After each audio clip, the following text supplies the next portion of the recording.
Welcome back to another episode of Flip&Fly. We back again, Yo, yo, yo. everybody. I'm Midnight, And I'm Taqiy. and we gonna bring it to you another rendition, another episode of Flip&Fly.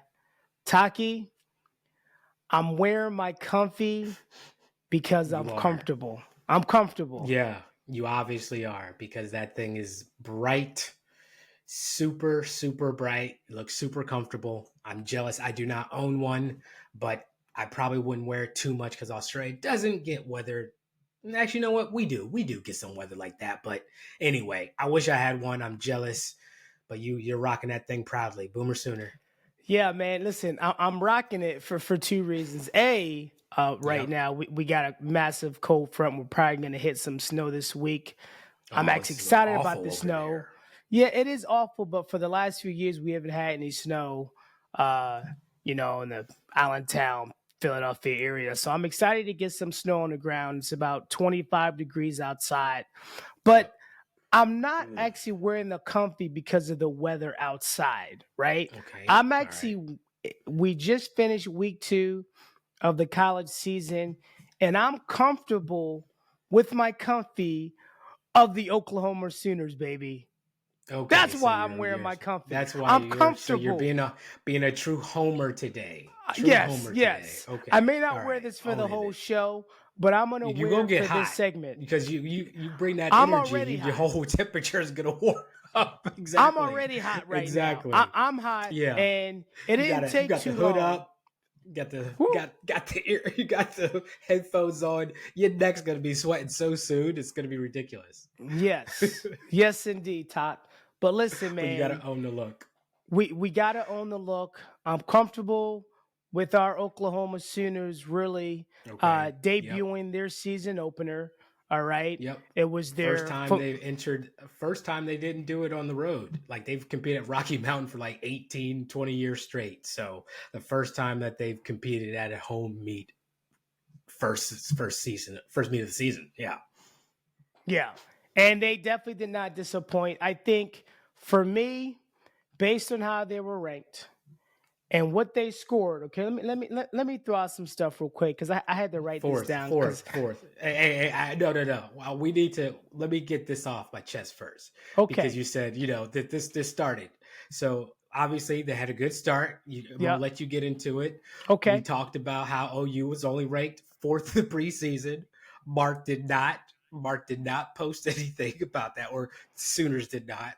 Because remember our last show, I said maybe it was a mistake that they didn't post anything on the site. Yeah. I guess you can clarify that for all of us. I can clarify that. Well, Mark clarified that by, resharing that segment of our show, saying that we know him really well. Not to mention, shortly after that went up, I get a message from Mark explaining to me how they're much better, this, and that. And so, we weren't wrong, or you weren't wrong for bringing that up about Mark not wanting to put up those type of preseason stuff. So they came out swinging. So I'll let you get back to it. They came out swinging. And my barometer this year that I'm following when it comes to the scores was, okay, who's the first team to break 400, right? That was my first barometer. Really? Week 1, it was low? Michigan. Well, beginning of the season, the college guys come back from that break. Really, everyone, even when I was doing, when I was on the team, I hated coming back from that first meet back because I didn't do jack. I didn't do anything when I went home for Christmas and New Year's. We tried to do something, but I didn't do anything. Well, so those first few weeks back, we only experienced that together once. And no, we didn't do anything. But I would say that was the only time I did as little as I did was the 1 year we were together. And we went to we went to Philly, or did we go to Houston? I don't remember, but I just know we didn't do anything. That was always a key component. We went to the gym maybe 3 times. Correct. 3 times in 10 days. And just so everyone knows, in my 2-year career with Oklahoma, I never made the Rocky Mountain Open lineup because I was never ready. because I didn't do anything for Christmas and New Year's. So I know how hard it is to get ready for that first meet of the season. Yeah, I And guess. I the think that was barometer more for- about you than anything else, but Well, you could of continue. course. I He wasn't said, ready. "No." Wasn't ready. I wasn't really trying to get ready. I was like, yo, Let's just give say me. it wasn't for you.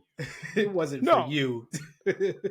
Plenty I of wasn't other ready. athletes, obviously, plenty of other athletes were making it work. Correct. I just could not make it work. And obviously every athlete is different. I cannot Yes. make it work. So I never No. made the Rocky Mountain Open. So I never missed anything. I didn't see the Falcon Trophy. I didn't miss it, but I knew it was a big meet.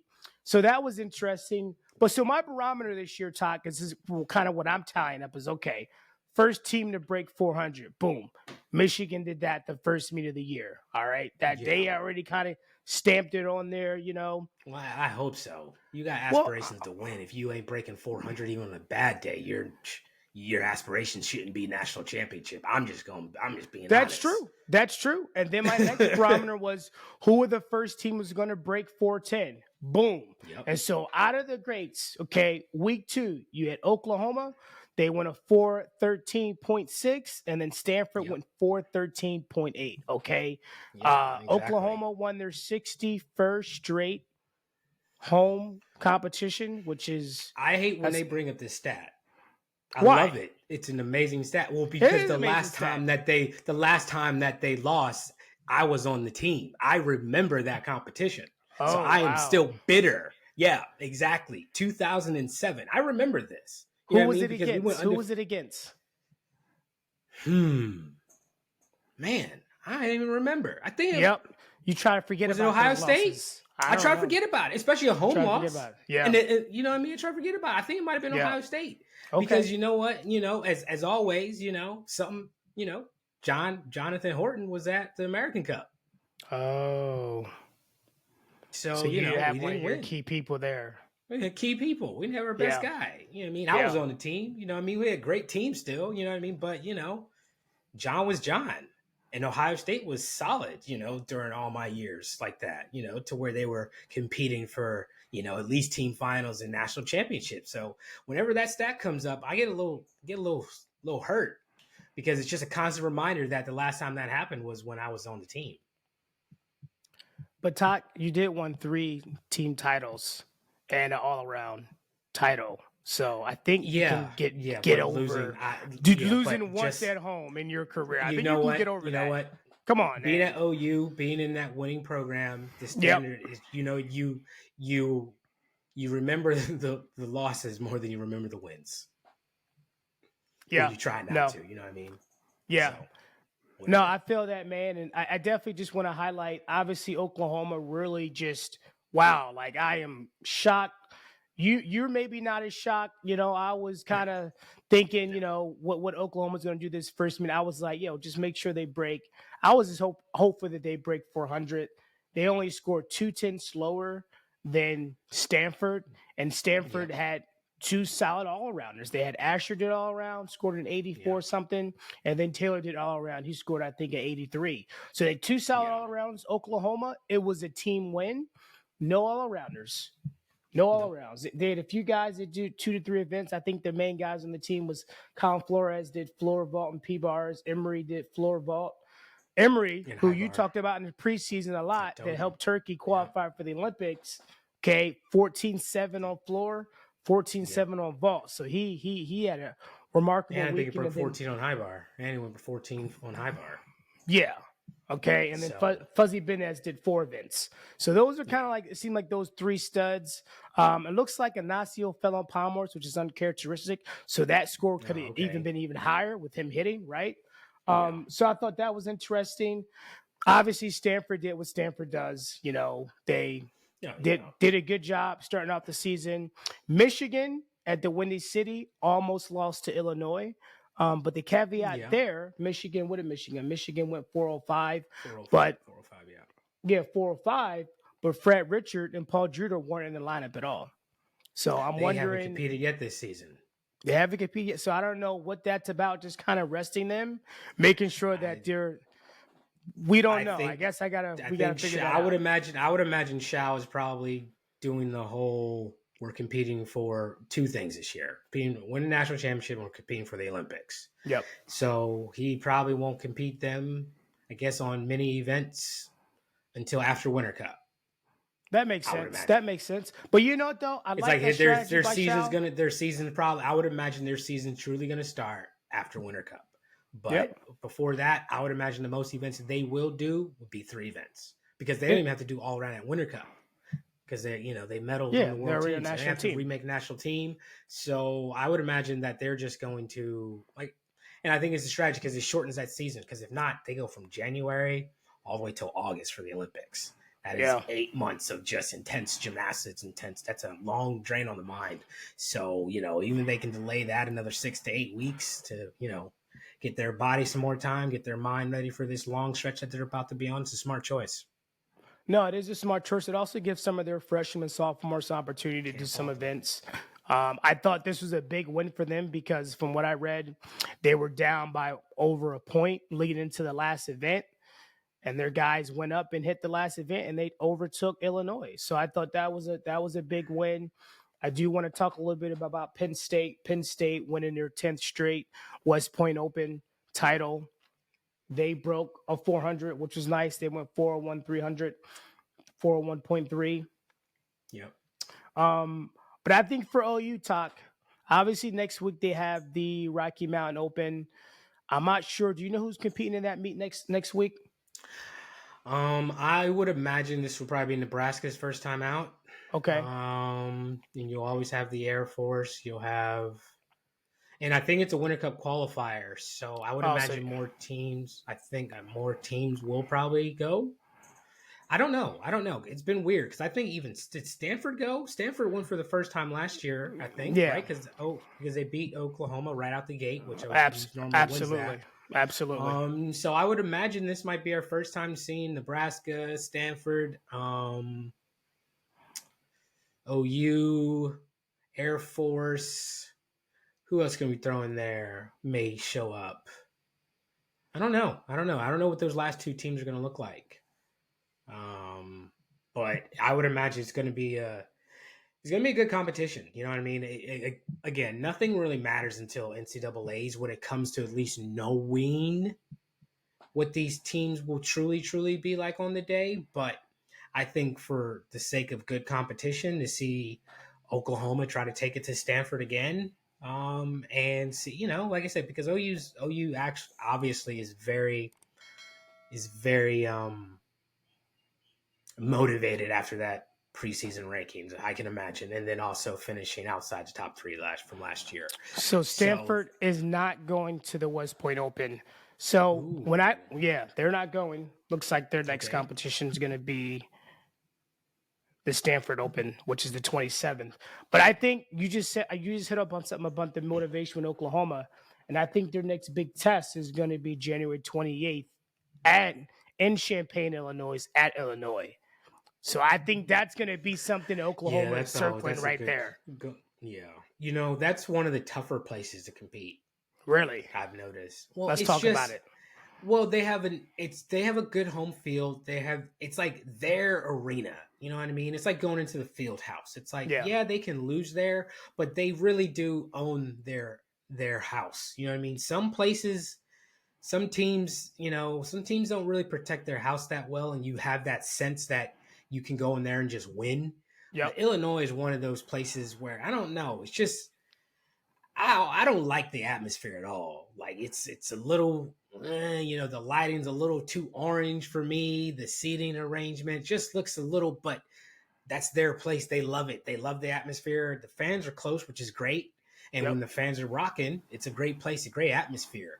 But from an away standpoint, going in there, your team bench is so far away on the other side of the arena. You can only have, 1 or 2 guys near the equipment. So you feel really secluded, when you're out there competing on events like Pommel Horse and High Bar. So you don't really feel the team energy as much. So you feel alone when you're out there more than most other places when you compete. But I think that it's like you said, that's going to be a good test because, Illinois, they got something to prove this year. They're ranked above Oklahoma in the preseason. They beat Oklahoma. It's gonna be a good test. I'm excited about it. Yeah, I'm ready to mark that on the calendar. But 2 weeks in, is there anything, Taqiy, that sticks out to you? Obviously, we touched on a few things, but obviously for me, Oklahoma 4-13 first meet out. That was huge. It looks like their scores was okay on rings. I think Stanford still beat them by about 2 points. I think Stanford, OU went 67-9, and Stanford went 69-9. OU will not be able to compete with Stanford on rings. It's about closing the gap. You know what I mean? That's just what it is, Yep. So it's about closing that gap. And from what little that I saw, I think I saw one of their guys' routines. They have one, don't know his name, unfortunately. It's going to be tough to figure out all these names from all these new gymnasts on the scene now. But he looked pretty strong, and it was the first meet of the season, first time seeing him, had 3 solid strength moves in a row.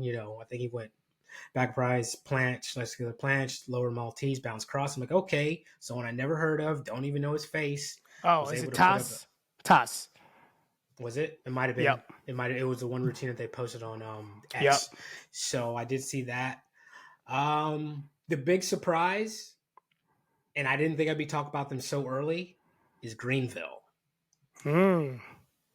Greenville. Yes. Because was it Greenville that had one of the highest individual event score? Was it on floor? I don't know. What do you like about Greenville? They competed at Michigan first competition this season, and I think they went like 386, 387, which that's in the realm of Air Force and those squads and Navy. Yeah. This is their second year. This is their second year, and they're already competing with these, competing. Like, I think right now they're ranked 9th. Okay. So, that's not bad. And not bad when you're already starting to be pushing other teams out and other teams have to worry about you. You know what I mean? Like, Ohio State's not scoring that much higher than them yet, really that much. Ohio, they are, I don't know their hit percentage or anything like that. I've seen some clips. Their difficulty looks solid. I don't know if it's solid through the whole routines because I'm just seeing highlights. Yep. But they do look like they have some legit gymnastics going on. And they, and they're scoring decent enough to where they will make other teams nervous. That's not a walk in a park for those teams that are ranked, 5th to 10th to think that they're just going to walk in and beat this expansion program, Greenville.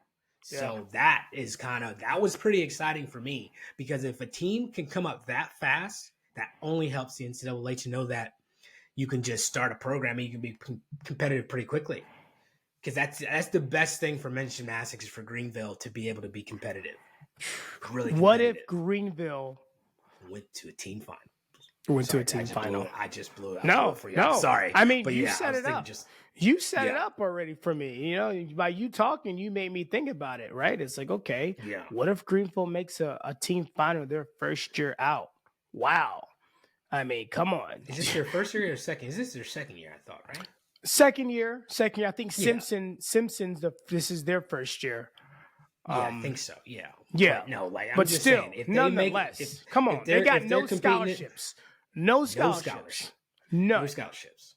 All right. So, and then, like I said, this would be the best thing for men's gymnastics because then it's just like, well, obviously, if you build it, they will come. Yep. You know what I mean? Because it's like these guys are just going there because it's a real legit NCAA program and they want to be part of a D1 program and they didn't give a crap about no scholarships. They're out there being like, we can compete with these scholarship teams that have 6 scholarships on their teams. So I am definitely going to try to watch one of their competitions in its entirety. They have, at least these first 2 meets, they have got me to buy into trying to find some legit footage of them so I can feel a little bit more confident when I talk about them in the future. Yeah, and I want to give a shout out to the Oklahoma men's program for being on ESPN Plus. You mentioned that earlier, when we were talking. That's a big deal. That's a big deal. It is a big deal. Well, it's a big deal that actually starting next year, the NCAA's is back on ESPN. Awesome. That is something they announced, I think, a few weeks ago. So that's great. But let's I don't know what they're going to do, but I did see the attendance at these competitions. It's awful. I know it was cold in some places. Oklahoma still did their thing. Almost got 1,000 fans, even on a cold day when school's out, which is impressive. But, I think, these teams got to get with their marketing departments to figure out something. They got to do something. They have to figure out something because it's not a good look during this social media age and seeing these legit programs with these athletes going ham and being super excited, and you see just peanuts in the stands. That's awful. That's awful. So, got to figure that out. Got to, because this is bad. And I will be critical of this because I do know sometimes it's effort of the head coach being involved, or letting your assistants be involved, or letting your marketing team do what they really want to do and letting them run. And I don't know what some of these programs are doing. I know what it was at Oklahoma. I was heavily involved on making sure the team was out there, going out there, programs, being on this, being on that, being on this. A lot of stuff, a lot of commitments. But these athletes deserve much better than 50 to 200 people in the stands. All right.